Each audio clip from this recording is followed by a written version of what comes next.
You should come home, my cousin whispered. They're reading the will tonight. I hadn't spoken to my family in almost 3 years.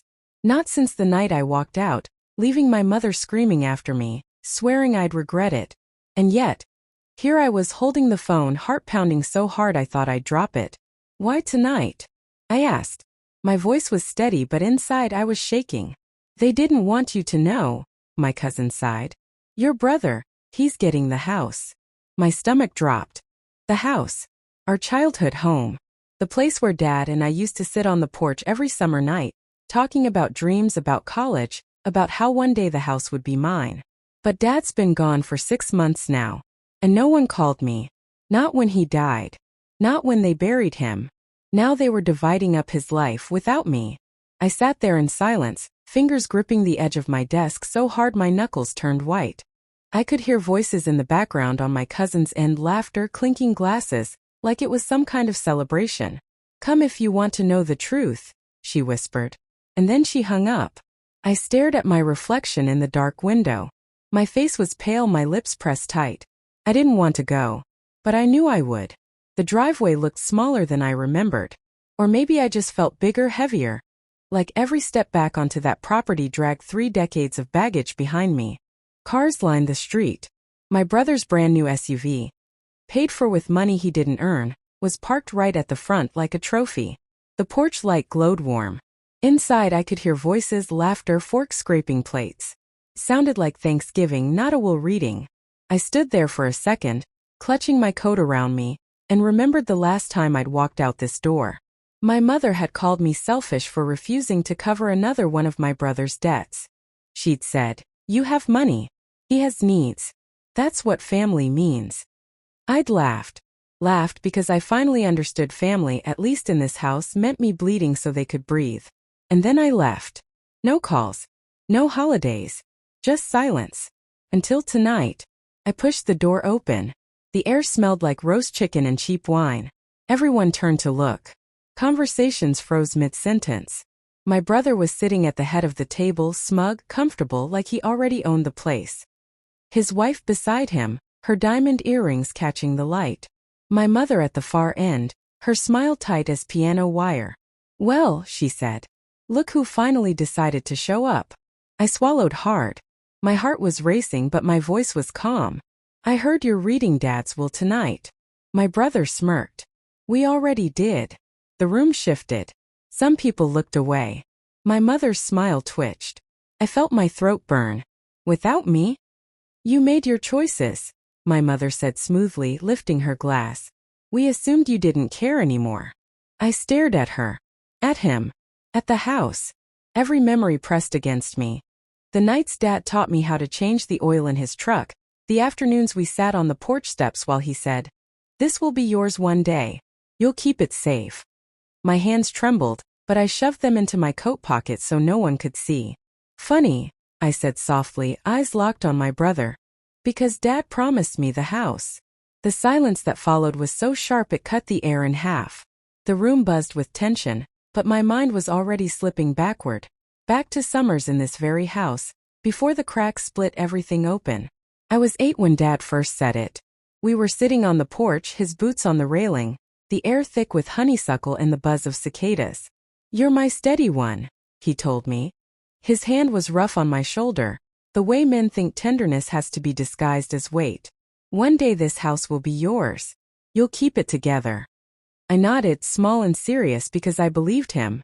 Back then I believed everything he said. My brother Mark was only 6 then. Wild, restless, always breaking things. The screen door, the mower, his own bike. Dad would sigh, rub his temples, then look at me. "Fix it," he'd say. And I would. When Mark got in trouble at school, I was the one who stayed up helping him with homework. When he crashed his car at 17, I worked double shifts to help cover the insurance. Even when Dad got sick and the bills piled up, guess who was wiring money every month? Not Mark. Me. And every time I asked, "Why is it always me?" Dad would just say, "Because you can handle it. You're stronger." But strength has a cost. And mine was silence. So when Dad whispered about the house, it wasn't just a promise, it was payment. Payment for years of being the responsible one, the scapegoat, the invisible backbone of a family that never once said thank you. I blinked back into the present. My brother was still smirking, my mother's lips pressed tight like she was daring me to speak again. "You're lying," Mark finally said. He leaned back in the chair like a king on his throne. "Dad would never leave this house to you. He knew who actually cared for him." I almost laughed. Cared for him? This was the same brother who disappeared for weeks while Dad was in the hospital. The one who showed up only when there was money to be collected, pills to be stolen, or sympathy to be milked. And yet here he was. With a will. With my mother's approval. With my father's house. Something inside me cracked. Not loudly, not with rage, but with the quiet final sound of glass breaking. "You sure you want to play this game, Mark?" I asked. Because I had something he didn't. Proof. Mark laughed when I said proof, but his laugh had that edge to it like he wasn't sure if he should be scared. "What are you talking about?" he said. I slid my hand into my bag and pulled out a thin, yellowed envelope. Dad's handwriting scrawled across the front. For her. Not my name. Just those 2 words. I'd found it weeks ago when I finally worked up the nerve to clear out the storage unit Dad kept. Boxes of old tax records, photos, broken tools. Buried in the bottom of a crate full of wrenches and oil rags. There it was. I hadn't opened it until that night. Inside was a letter, dated 3 months before he died. His handwriting shaky but clear. "If they ever try to take it from you, show them this. The house is yours. I told the lawyer. I signed the papers. Don't let them twist it. You earned it." I'd read it 10 times, my chest tight, because it wasn't just about the house. It was the first time he admitted what I'd always known. That all those years of sacrifice hadn't gone unnoticed. That someone, even if only once, had seen me. Now, standing in that dining room, I laid the envelope flat on the table. "Dad didn't forget me," I said quietly. "He left this." The room went still. My mother's face drained of color. Mark leaned forward, his smirk collapsing into something darker. "You're bluffing," he snapped. If that was real, the lawyer would have said something. I met his eyes. Maybe the lawyer did. Maybe someone didn't want me to get the call. My mother's glass clinked against the table. She set it down too hard, red wine sloshing over the rim. Her voice was sharp, brittle. "Don't bring your father into this. He would never go against family." I almost choked on the bitter laugh that rose up. Never go against family? That was all Dad ever did. He just picked which one of us to betray on any given day. Mark slammed his hand on the table. "Show it. Right now." I slid the letter halfway out of the envelope, just enough for the handwriting to show, then tucked it back in. "Not yet," I said. "First, I want to hear you admit what you did. How you and Mom cut me out." Their silence was an answer. The chandelier hummed above us, casting everyone's faces in gold light that looked almost holy. Except nothing about this room was holy. "Careful," my mother whispered, her voice low, dangerous. "You don't know what you're starting." But I did. For the first time in years, I finally did. I let the envelope rest on the table like a live grenade. No one moved, but everyone's eyes stayed locked on it. Mark broke first. "This is pathetic. You disappear for years, then show up with some scribble on paper and expect us to believe." I cut him off. "You mean the years I was wiring money every month so Dad's hospital bills got paid? The years I worked 2 jobs while you played victim and Mom covered for you?" His jaw tightened. He didn't deny it. I turned to my mother. "Or maybe you'd like to explain why the hospice nurse kept calling me instead of you. Why Dad's prescriptions were short more than once until I started locking them in my car." Her face flushed. She opened her mouth, but nothing came out. The cousins around the table shifted uncomfortably. A fork scraped against a plate. Nobody was eating anymore. "You're rewriting history," Mom finally snapped. "Your father knew who was there for him." I leaned forward. "He also knew who stole from him." "You think I don't know about the checks, Mom? The ones you had him sign when he could barely hold a pen?" Gasps around the table. My mother's hand twitched. Mark's face went red. "Don't," he growled. But I wasn't stopping. "Not now. Dad trusted me with his accounts. I saw everything. The withdrawals, the transfers. Thousands gone. All while I was covering the medical bills. Tell me, where did that money go, Mark?" His fists clenched on the table. You think you're so righteous. You think because you had a decent job you're better than us. I don't think, I shot back. I know. The words landed like a slap. He lurched forward, veins straining in his neck, but his wife caught his arm. Her eyes darted to the envelope. What exactly does that letter say? She asked quietly, almost fearful. I looked at her, really looked at her. She wasn't smug like him. She was pale. Nervous. Like she already knew she'd married into rot. It says the house is mine, I said flatly. And I will prove it. Silence. Just the sound of my mother's breathing, sharp, uneven. You don't understand, she whispered. If you do this, you'll tear this family apart. I stared at her, and for the first time in my life I didn't flinch. You already did. The silence stretched, heavy and jagged. Everyone's eyes were on me, on that yellowed envelope. But I wasn't done. Not even close. I pulled my phone from my pocket, tapped the screen and slid it across the table. The screen glowed with an email chain. The subject line, Carter Estate. Will amendment June 14th. From Dad's attorney. I asked for the records, I said, voice low, steady. They sent me everything.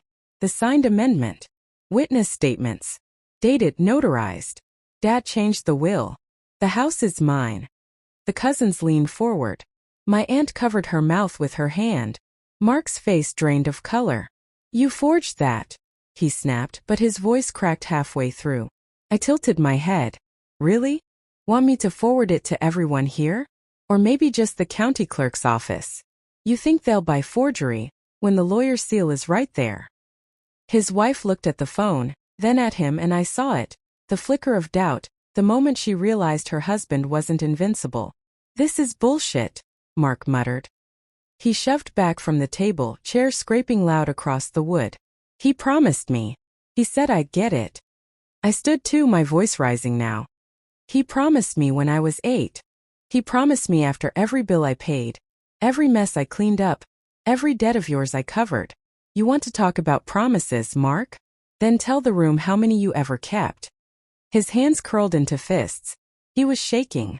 You don't deserve it, he spat. You left. You ran away. I was here.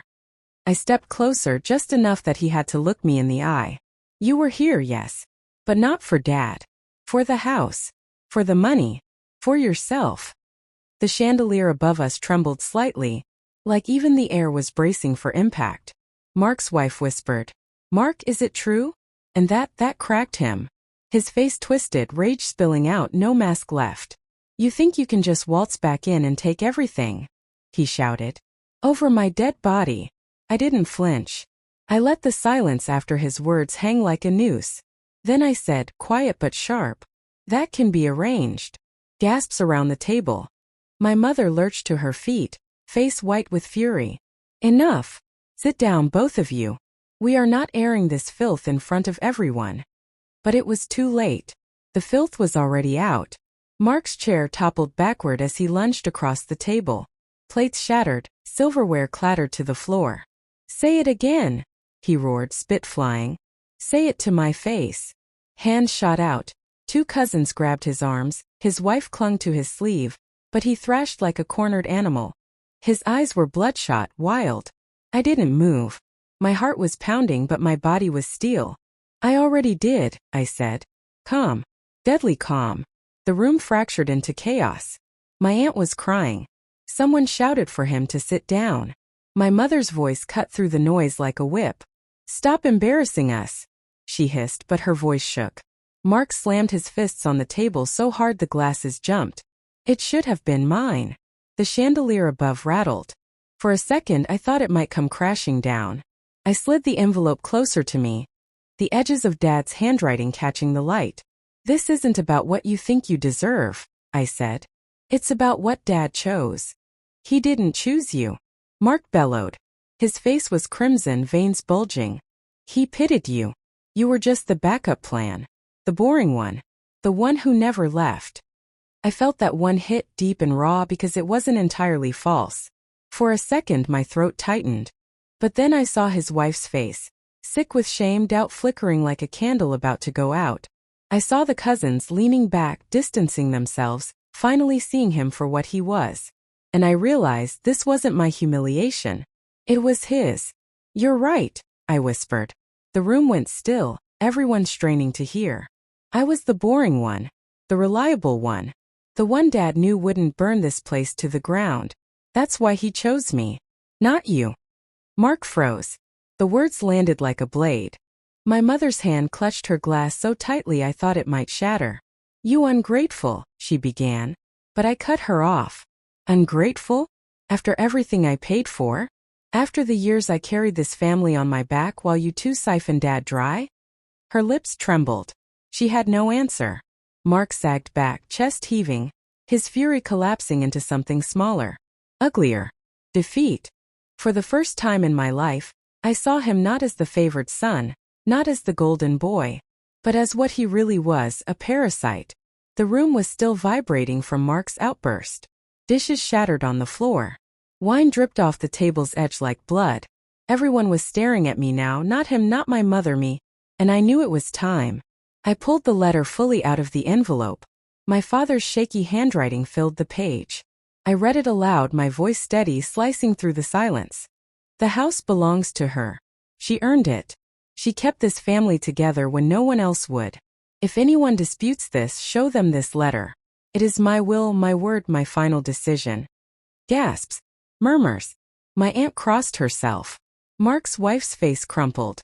I laid the page flat on the table and looked straight at my mother. "You knew," I said. "That's why you didn't call me when he died. That's why you tried to bury this. You thought if you kept me out long enough, you could twist it in Mark's favor." Her lips parted, but no sound came out. "You always said blood is thicker than water," I continued, my voice rising. "But what you meant was, as long as I keep bleeding, you get to drink." The words cracked through the room like a whip. Mark surged forward again, but this time no one stopped him. He grabbed the letter, crumpled it in his fist, spit flying. "Fake. It's all fake. You think you can take this from me?" I didn't flinch. I just reached for my phone and tapped the screen again. The lawyer's signed amendment, notarized, stared back at him in black and white. "Destroy that piece of paper if you want," I said coldly. "It doesn't matter. The law is on my side. Dad is on my side. And now?" I swept my gaze across the room, catching every eye that dared meet mine. So is everyone else. Mark's fist trembled. He looked around wildly, desperate for someone, anyone, to back him up. But the room was silent. That was the moment he realized he'd lost. I leaned in, my voice just above a whisper, sharp enough for only him and my mother to hear. "You wanted Dad's legacy? Congratulations. This is it. Everyone will remember you as the son who tried to steal from his own father's grave." Mark's face crumpled, rage dissolving into something pitiful.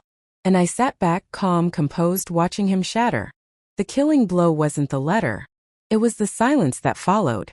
A silence that no one rushed to fill. Mark sank back into his chair, fists trembling around the ruined letter. His face was blotchy, damp with sweat, eyes darting like a trapped animal. No one moved to comfort him.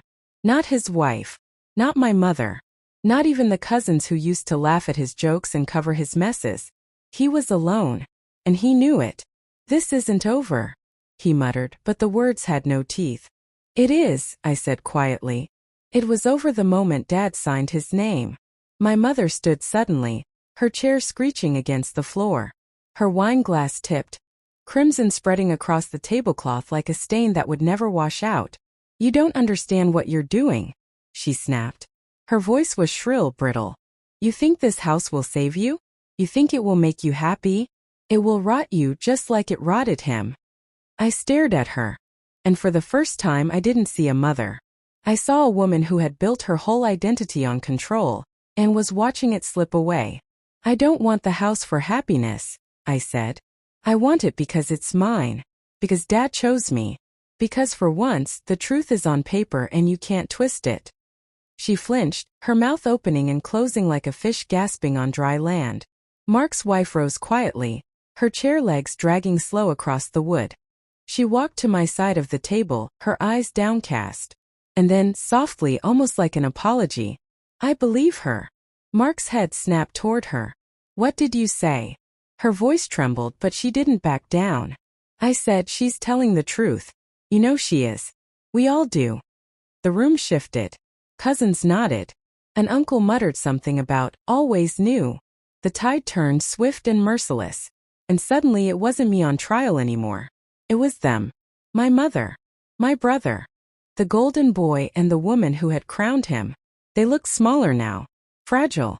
Their kingdom crumbling under the weight of their own lies. I stood slowly, my chair steady, deliberate. I gathered the envelope, my phone, my coat. You want this house? I said, looking straight at Mark. Come and take it. In court. In front of a judge. Let's see how far your lies carry there. His mouth opened, but nothing came out. I turned to the room, to the cousins and aunts and uncles who had watched this circus for decades. This ends tonight. I'm done bleeding for a family that feeds on it. And with that I walked out. The cold night air hit my face like freedom. Behind me I heard voices erupt, shouts, arguments, the sound of a kingdom collapsing. But I didn't look back. Not this time. The night was still when I stepped off the porch. Crickets hummed in the dark, the moon spilling pale light across the lawn. The same lawn I used to mow every Saturday while my brother slept until noon. I stood at the edge of the driveway, clutching the envelope to my chest, breathing in air that didn't belong to them anymore. For a moment I almost expected Dad to appear on the porch, boots creaking, voice low and steady. Don't let them get to you, kiddo. But the porch was empty, and maybe it always had been. I drove to a motel on the outskirts of town. Nothing fancy, just a bed, a door that locked, a TV that hummed too loud. I lay awake most of the night staring at the ceiling, the silence buzzing in my ears. For the first time, the silence didn't feel like punishment. Felt like mine. The next morning my phone lit up with missed calls. My mother. My brother. Even one of the cousins asking if I was okay. I didn't answer. Not one. Instead, I opened the lawyer's email again. I read every word, every notarized line, every shaky signature of my father's name. And then I did something I never thought I'd do. I closed my eyes and I let go. Not of the house. Not of the promise. But of them. Because the truth is, it was never about walls or windows or property lines. It was about proof. Proof that I wasn't crazy, proof that I hadn't imagined all those years of carrying weight no one else would lift. Proof that Dad saw me. Even once. Even at the end. The house would be mine, yes. But it wouldn't be my prison. Not anymore. I'd decide whether to sell it, keep it, burn it to the ground if I wanted.